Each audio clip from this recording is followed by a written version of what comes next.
Welcome to Conversations on the Coast, the Bay Area's premier author interview program. The title of our book today is The Magicians, a novel. The author is Lev Grossman and is published by Viking. And Lev, thank you for stopping by. Oh, it's my pleasure. We should put another word in front of novel, shouldn't we? This is a... Want to throw one out? Yeah, throw one out there. Your choice. Fantasy? I will happily cop to fantasy. It is a fantasy novel. I don't know what else to call it, since it has people casting spells in it. Yes, and doing all kinds of tricky things. Yes, not just spells. And going off to different parts of this world and other worlds. And yet, it's a book for adults. A book for adults written by a man who, in addition to writing books, is also the book review editor of Time magazine. What's it like wearing both those hats? Well, it's a bit of a balancing act, I suppose. I had always intended to be a novelist, and I found myself working as a critic, and I had more luck, really, at first being a critic than I did being a novelist. So suddenly I've ended up being both. And it is a bit uncomfortable. There's quite a few critics, actually, who do also write fiction. James Wood being an obvious example. Walter Kern, Dale Peck. And it is, on some level, I get a sense, a bit frowned upon. You're supposed to do one or the other, but never the twain shall meet.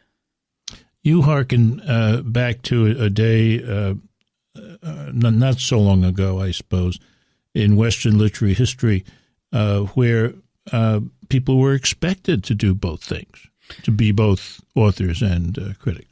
Well, I think there was a time when the two roles weren't really distinct.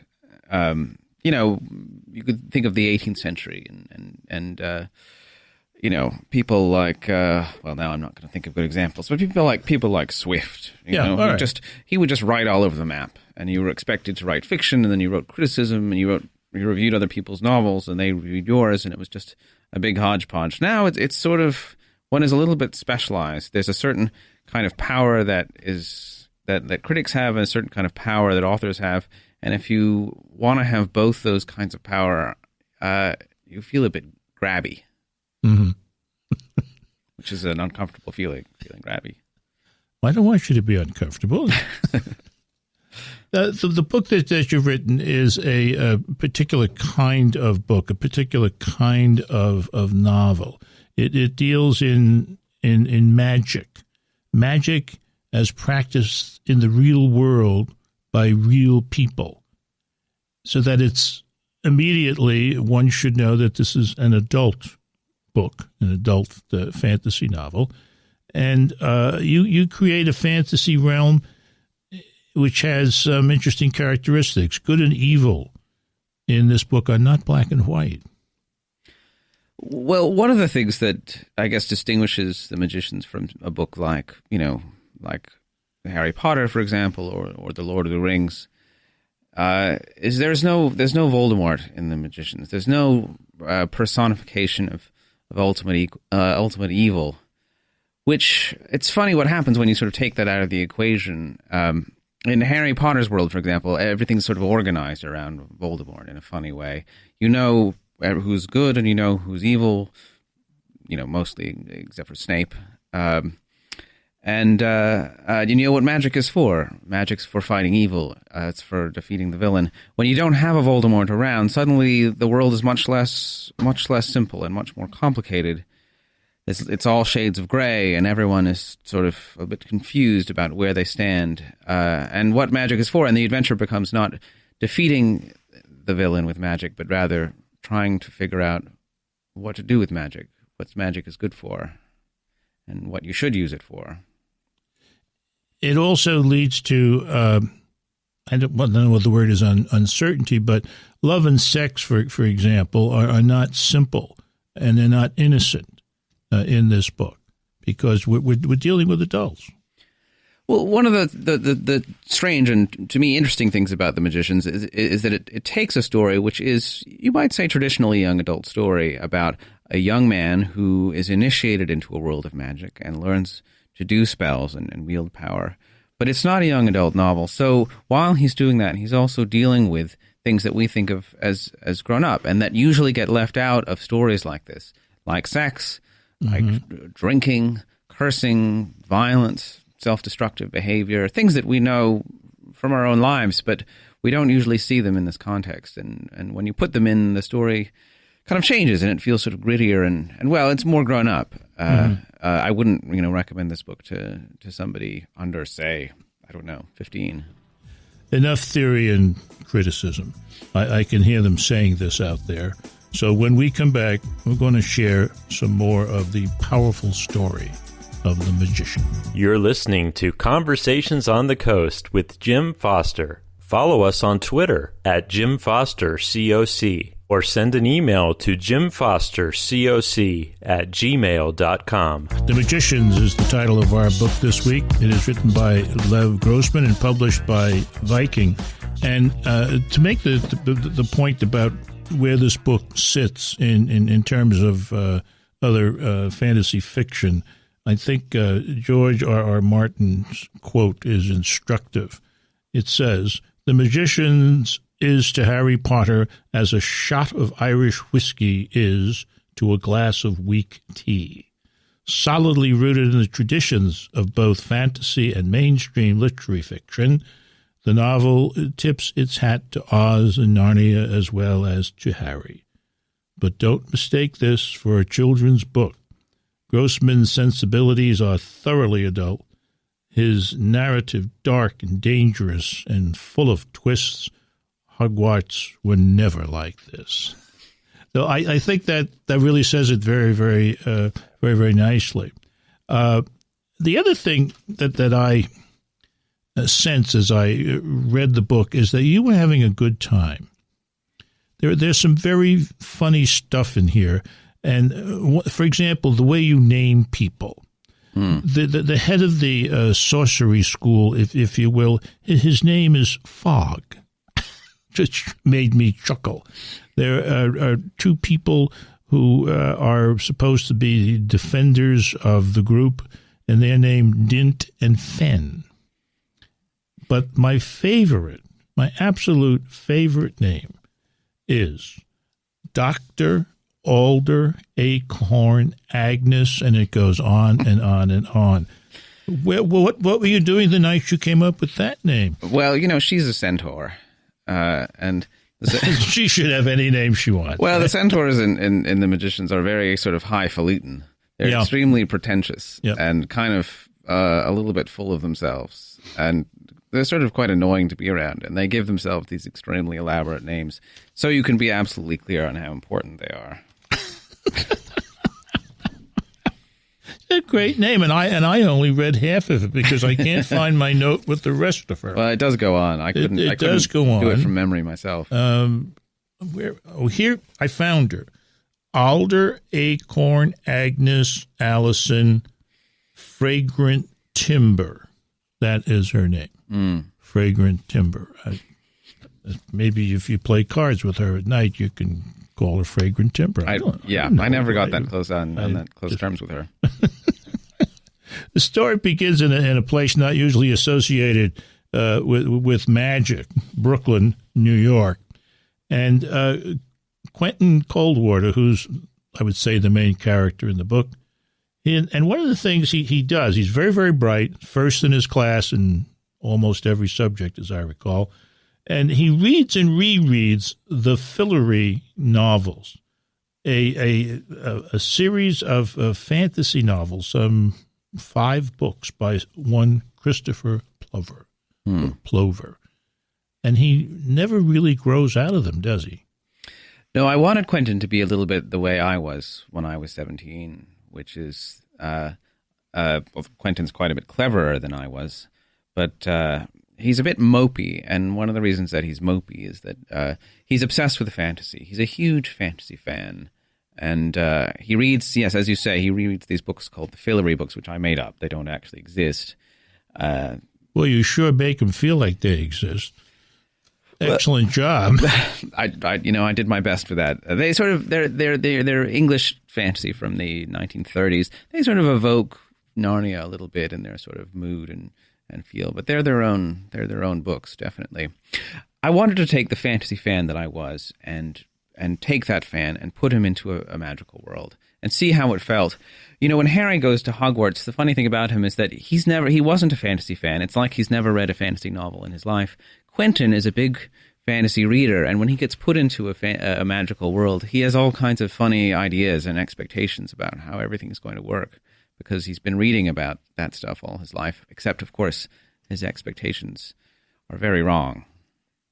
One of the things that's wrong about his expectations is no matter what world you put him in, it seems to me, this is the way I recollect it, and I could be wrong, whatever world you put him in, whether you put him in the, quote, real, unquote world, the fantasy world, or the Fillory world, he's always seeking perfection, and he's always upset because he never gets it.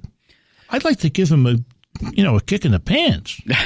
Well, he gets a little kicking around. I hope you enjoyed that. I did. I did. I did the kicking as the author. Well, Quentin is somebody who thinks that having power and learning to do magic will solve all his problems, and it certainly makes his life more interesting. But it also brings with it hosts and hosts of new problems. And one of the things he needs to learn to do is to grow up a little bit and realize that if he's going to be satisfied, he's going to have to do that himself, magic or no. The Magicians takes us to parallel worlds. Don't you wonder how young magicians get along in what we call the real world? I suggest you stay tuned. You're listening to Conversations on the Coast with Jim Foster. Follow us on Twitter at JimFosterCoc or send an email to jimfostercoc@gmail.com. This is Conversations on the Coast. We are talking today about The Magicians, a fantasy novel written by Lev Grossman, about which Kate Christensen has this to say. The Magicians is a spellbinding, fast-moving, dark fantasy book for grown-ups that feels like an instant classic. I read it in a Miffin blue blaze of page turning. You're going to have to explain that in a minute. Enthralled by Grossman's verbal and imaginative wizardry, his complex characters, and most of all, his superb, brilliant inquiry into the wondrous, dangerous world of magic. I'm squirming a little bit. It's always a little embarrassing to hear. Well, but people out there like to hear that. No, I suppose it may encourage the folks to buy the book. That's what we want. That's certainly one of the things. But what the heck is a Miffin blue blaze of page turning? Well, not to give too much away, but there's a kind of spirit in the world of the Magicians. Wielding magic brings with it certain dangers, and it's possible for a magician to lose control of the magic that they're working with, and have it sort of consume them. And if it does, then they'll become a kind of insane spirit that is blue in color and called a Niffin. And I think that's what Kate Christensen was alluding to. Very good. Now, there are a heck of a lot of adventures in here. I mean, a group of them fly south as geese, and they have to go through a whole test in the Antarctic. So there's a lot of serious stuff going on, relationships and so on. But there's also in here, thank you very much, a heck of a lot of humor. And the part that I thought was one of the best humorous moments was the answer to the question, why don't students at Breakskill use the library? This was, I don't know how this idea came to me. I don't know either. The idea is that at some point in the 19th century, the librarian at Breakbills, which is the school for magic that Quentin goes to, had the idea of teaching the books to fly. And he sort of thought that you wouldn't have to go through the stack searching for what you wanted. You just sort of whistle, and the book that you wanted would come flapping out. Fly out. Yeah, with its little, with its cover flapping. Of course, what happens is that the books are very naughty and disobedient, and they don't want to come when people call them. So they start flying around sort of chaotically, and their bindings get all cracked. And they cancel the program and sort of try to get rid of the magic. But, a little bit of it is still kicking around, and every once in a while, a section of books will just take flight all at once and start... And some of them will still hang out up at the ceiling and never go back. No, you can't get those books. They're just That's terrible. Impossible to retrieve. Yeah, so much for research. Now, what happens? These magicians that we're talking about in this book, a group of about 8 that you focus on, all eventually graduate. Good for them. Mm. And they go to Manhattan. What's a magician's life like outside the magic school? Well, it's sort of both wonderful and terrible. Once you've had this magical education and you've learned to do spells, which a very small number of people get to do. Once you leave school, well, you're in our world where there aren't sort of monsters to fight, sort of per se, and it becomes a little bit of a mystery what to do with all that power you've got. Some people go into public service. Some people sort of do art projects with it. Some people, like our hero Quentin, just throw themselves into a dissolute pleasure-seeking lifestyle. In Manhattan. And that's what Quentin does. Or he does it for about as long as he can stand it. But eventually he has to find something more to believe in, something more to do, which I won't reveal here. But No, don't. Yeah. But I do want you to comment on how all this wild living is funded. It reminds me of today's headlines. Oh, right. Well, I think the magicians, in case you were worried, have weathered the recession pretty well. They're a kind of secret society who have been managing their money very well over the centuries. I think partly they can game the stock markets a little bit. Some of them might even be able to see the future. And so as a result, their investments have been very successful. There's a massive sort of secret slush fund that magicians are allowed to draw from, at least in their first years out of college. And that's what Quentin does, and he certainly spends money, although not on very wise. He doesn't make very wise choices. No, he's not buying nice things for his mother or Certainly anything like that. Can you put your critic's hat on for a minute and tell us what you're thinking about?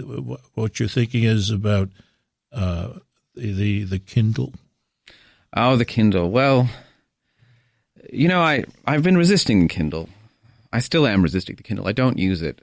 I think largely because I still have trouble, I think, a bit with the display. I love the fact that you can buy books instantly. I mean, for goodness sake, any device which creates a new retail channel for buying books is a gift from God. Well, and so is The Magician's a gift, not from God, but from you. And it's a wonderful, wonderful book. I really don't like this genre of fiction, but I love this book.